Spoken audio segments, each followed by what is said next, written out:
we have the skinny budget of this president. He calls it a skinny budget. I call it something else that begins with S. And my mama taught me you shouldn't do potty talk, but I hope you don't mind, because this is a budget. All right, I don't mind the word damn. I mean, people use that all the time, but really, the S word? If your mama says don't use it, then you don't use it. Tom Perez still doubling down. This, as a new poll shows, Americans feel the Democrat Party is out of touch with voters' concerns. Let's take this to the political power panel. Conservative radio host Gina Loudon and Democrat strategist Danielle McLaughlin. First to you, Gina. So Tom Perez thinks cursing and insulting people are the way back into the White House. Do you agree? And with that little girl right behind him, it's not, the mother wasn't even making any attempt to shield her. She was laughing along with it.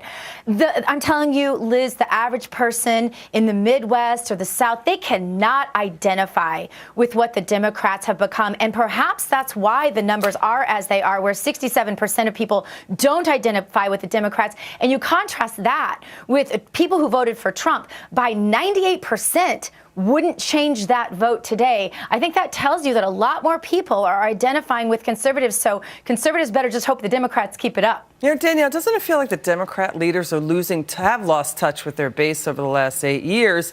I mean, I want your reaction on this, Danielle. Even socialist Bernie Sanders is admitting that the Democrat Party is failing. Let's take a listen.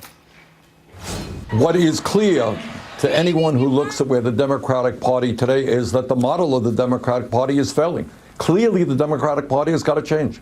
And in my view, what it has got to become is a grassroots party, a party which makes decisions from the bottom on up, a party which is more dependent on small donations than large donations. And when we do that, you're going to see voter turnout swell.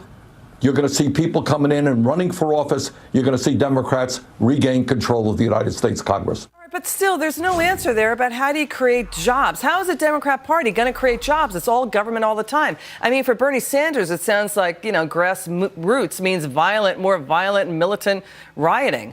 I don't see Bernie Sanders standing up for these rioters, and I don't think that any Democrat should. He sure isn't denouncing them. He's not denouncing them. Well, he should be. He's talking about grassroots in terms of funding, and I think what he wants to see is a return to pre-Citizens United America. The problem is you can't change Citizens United if you're not in power, and so you need to get into power, probably using corporate money until you can affect that kind of change. You're talking about the Supreme Court decision that corporate money into politics. Exactly, corporate money into politics. Yeah, here's another issue for you, Gina. Pundit Bernie Goldberg says liberal rioters will only help Donald Trump and hurt Democrats. Let's take a listen.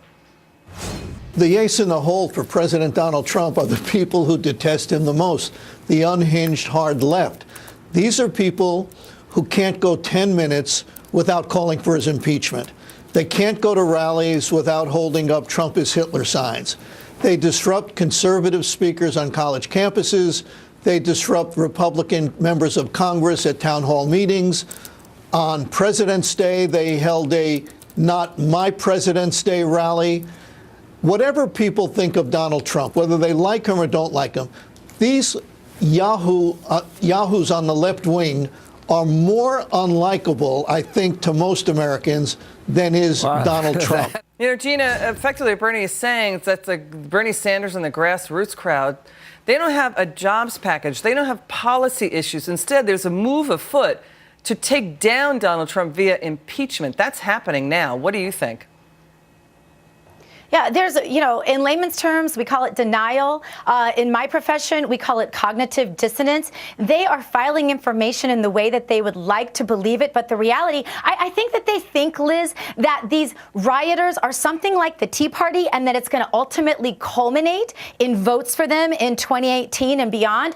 But it isn't. And here's why. When Bernie Sanders talks about motivating the grassroots, he's not talking about motivating the grassroots against the establishment Democrats like the Tea Party was. The Tea Party came out to change their own party. That's the difference. These are strict partisans who have gone way off the deep end, and America can't relate to them. Danielle, we're running out of time. Your final thoughts? I think what Bernie Sanders is doing is a little bit problematic. I think that if he tries to push the Democrats too far left, they're going to go off a cliff. They need to do unity. They already went off a cliff. they need to work on unity, and they're doing a really bad job. It's like they can't win the peace. Thank you. It's not your parents' Democrat Party, right, Danielle? Thank you, Gina and Danielle. No. Good to see you, too. Thanks, Liz. Next up, this